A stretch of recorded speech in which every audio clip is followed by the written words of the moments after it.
Good morning, folks. Where else to start but our new eye in the sky? IRIS' first images have gone public and we can already tell she's better than the SDO. Can't wait for more. Time for a drought look. Remember, folks, all these pages can be found at drought.gov. This is tough to notice, but the total exceptional and extreme drought in the Southwest has actually been mitigated a bit. Unfortunately, might be a bit too late for the Elephant Butte Reservoir. Something exciting from our Van Allen probes in a slide right out of the Electric Universe PowerPoint: acceleration of high-energy particles with a genesis inside the Van Allen belts. This is part of our electrical interaction with the Sun and interplanetary space, and it's a great read. Makes me think of the plasma torus around a Z-pinch, doesn't it, Dr. Thornhill? Also linked is Caltech, affirming strong evidence of water oceans previously existing on Mars. And a groundbreaking study, my top recommendation for today, the most detailed study of what we're doing to the honeybee population to date. And if I know my subs, you're not going to be happy. A 6.2 in Vanuatu won't make many headlines, but it is of small-scale significance, with New Zealand just south owning the second largest rumble of the last 24 hours. Here's Dorian coming off the coast of Africa, headed right for the meeting place of the Caribbean and the Gulf, but unfortunately the models are not in agreement thereafter. She is pulled towards the Pacific, but could catch a ride north at any moment if she drifts to too high latitude.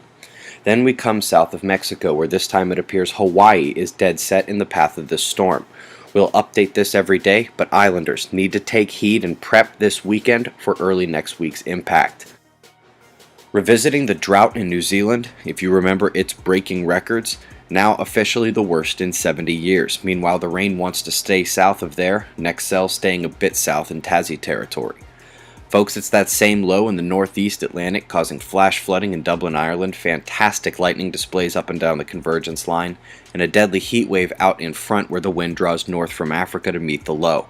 The U.S. wind map reveals a convergence line right in the center, lines of warm, moist southern air coming up to meet cooler dryness from the north, which must equalize their pressure, temperature, moisture, and electric potential, all right above your head tonight.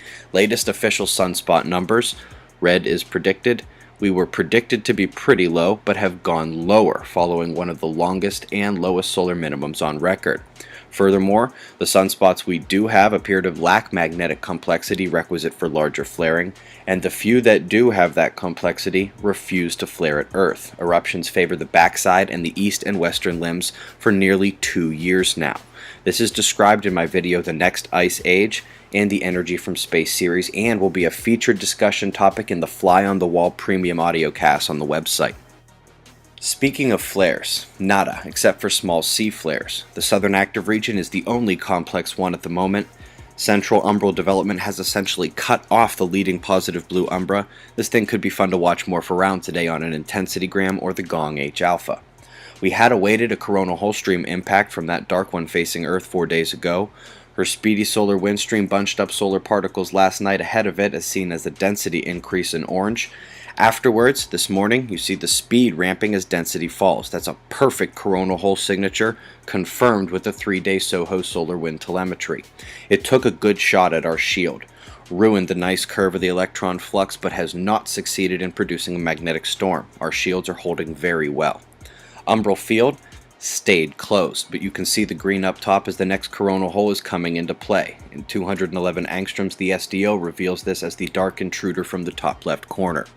We now have 2 Earth-Sun connections jumping towards Earth, with 8 connectivity points remaining, still turning around the back side with the primary connection as well. Shots of our star to close, including a terrific coronal cavity. Later today, please expect a full description of all premium content that will soon be available on the website. Eyes open. No fear, it's 6:30 a.m. Eastern Time, and that's the news. Be safe, everyone.